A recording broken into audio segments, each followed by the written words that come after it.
असदुद्दीन अवीसी साहब ने फिर से एक बार तेलंगाना की सियासी गलियारों में गाड़ दिया एआईएमआईएम पार्टी का झंडा।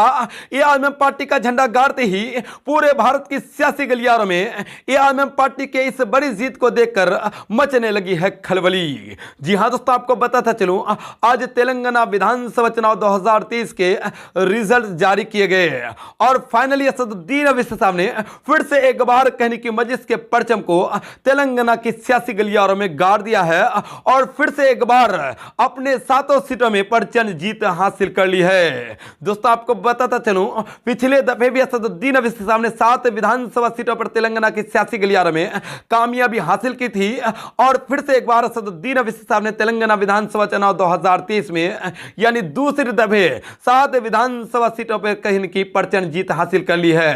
हालांकि इस बार असदुद्दीन अवीसी साहब 9 विधानसभा सीटों पर चुनाव लड़े थे, लेकिन उनमें से 7 विधानसभा सीटों की फिर से एक बार असदुद्दीन अवीसी साहब की प्रचंड जीत हो चुकी है। दोस्तों, उन सीटों की बात करें जितने सीटों पर असदुद्दीन अवीसी साहब ने जीत हासिल की है, तो उन सीटों की बात करें तो वो सीटें इस प्रकार है। दोस्तों, सबसे पहला बात करें तो सबसे पहला चंद्रायन गुट्टा, यहां पर अकबरुद्दीन अवीसी साहब ने 50,000 अधिक वोटों से बीजेपी के उम्मीदवार को हरा करके शानदार जीत हासिल की है। और वहीं पे दोस्तों दूसरा बात करें, दूसरा चार मीनार विधानसभा, जहां से एआईएमआईएम पार्टी के उम्मीदवार मीर जुल्फिकार अली साहब ने कहने की बीजेपी के उम्मीदवार को हरा करके शानदार जीत हासिल की है और इन्होंने भी कहने की बड़ी तगड़ी जीत हासिल की है। और वहीं पे दोस्तों तीसरा बात करें तो कारवान विधानसभा, जहां पर कहने की लगातार से एआईएमआईएम पार्टी के उम्मीदवार आगे पीछे हो रहे थे, लेकिन फाइनली कारवान विधानसभा भी असदुद्दीन अवीसी साहब के खाते में चली गई है।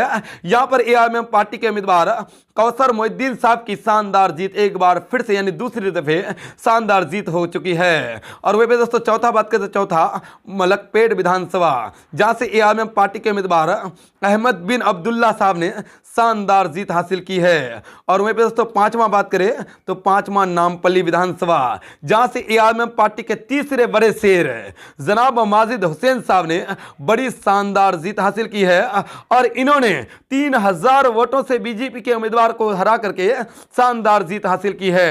और वहीं पे दोस्तों छठा बात करें तो छठा याकूबपुरा, जहां से एआईएमआईएम पार्टी के उम्मीदवार जफर हुसैन मेराज साहब ने शानदार जीत हासिल की है। और वहीं पे दोस्तों सातवां बात करें तो बहादुरपुरा, जहां से एआईएमआईएम पार्टी के कॉर्पोरेटर मोहम्मद मुबीन साहब ने शानदार जीत हासिल की है। यानी दोस्तों कुल मिलाकर इन 7 सीटों पर फिर से एक बार असदुद्दीन अवीसी साहब ने तगड़ी जीत हासिल कर ली है। दोस्तों कहने की आज ये साबित हो चुका कि कहने की कांग्रेस चाहे सरकार बनाए, चाहे बीजेपी बनाए, चाहे कोई भी पार्टी ही क्यों ना बनाए, लेकिन एआईएमआईएम पार्टी का घर को छेदना इन पार्टियों के बस की बात नहीं। एआईएमआईएम पार्टी हमेशा के लिए कहने की लोगों के हितों के लिए जीतती है और जीतती आएगी।